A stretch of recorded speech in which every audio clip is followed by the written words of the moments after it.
Nice. What I'm doing today is starting the sheathing on the outside wall. I've been waiting for this moment for months and months, and we're gonna start.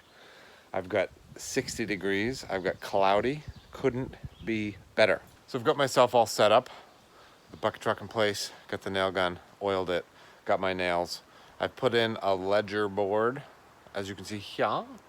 That is because this foundation down here is not finished, and I didn't want to wait on it any longer, so I'm going to install the plywood starting at this ledger board and going up, and I'll run around and patch the bottom later. That's easy. So I've measured down from the bottom plate as far as I want to go down to the ICFs, and then the difference to 48 inches above, and that's where I put my ledger.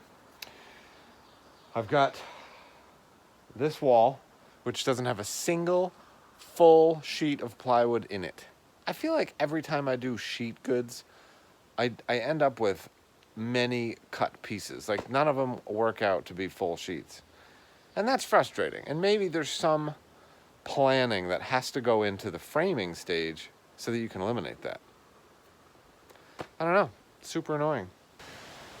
There it is, the first piece installed. So I went to get the piece of plywood. I grabbed it off the pile. 30-mile-an-hour winds kick up. And I dropped the first piece.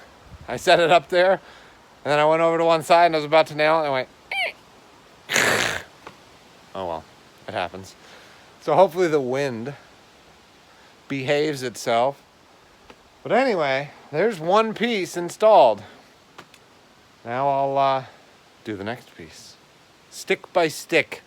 That's my method. Stick by stick. That keeps me from getting overwhelmed. I'm just going to do one more piece, and then I'm done. Well, I guess I can do one more piece. I can do one more piece. So luckily, the rest of the sheets of plywood went much better than the first sheet. You can see here, my buddy Dave came over, and he stayed down on the pile, cutting the pieces, and sent them over to me. After the first row, I was in the bucket and pulling them up with the winch. That works okay, but it's kind of awkward. As you can see, the jib arm was kind of in the way of the wall, and I had to be very careful not to hit. And I think actually this is when I hit one of my rafters with that jib arm. So, but yeah, we tried to stagger the joints where we could.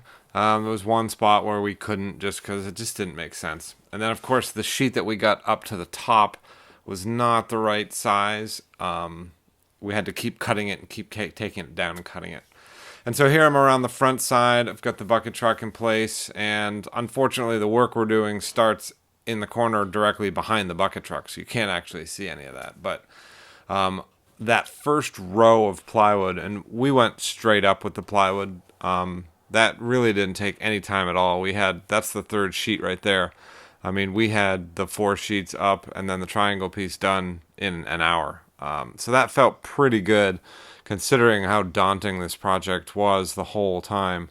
And there's the triangle piece going up. So, not much to talk about here. I will say that there was only one time where we dropped a piece of plywood. I think it's this piece here, or that piece. Well, anyway, my 4-foot level was sticking out of the door down below, and it didn't snap it in half, but it bent the level pretty badly, so I can't use it anymore. But other than that, the plywood stayed in that clamp system that we used, called a Gorilla Gripper.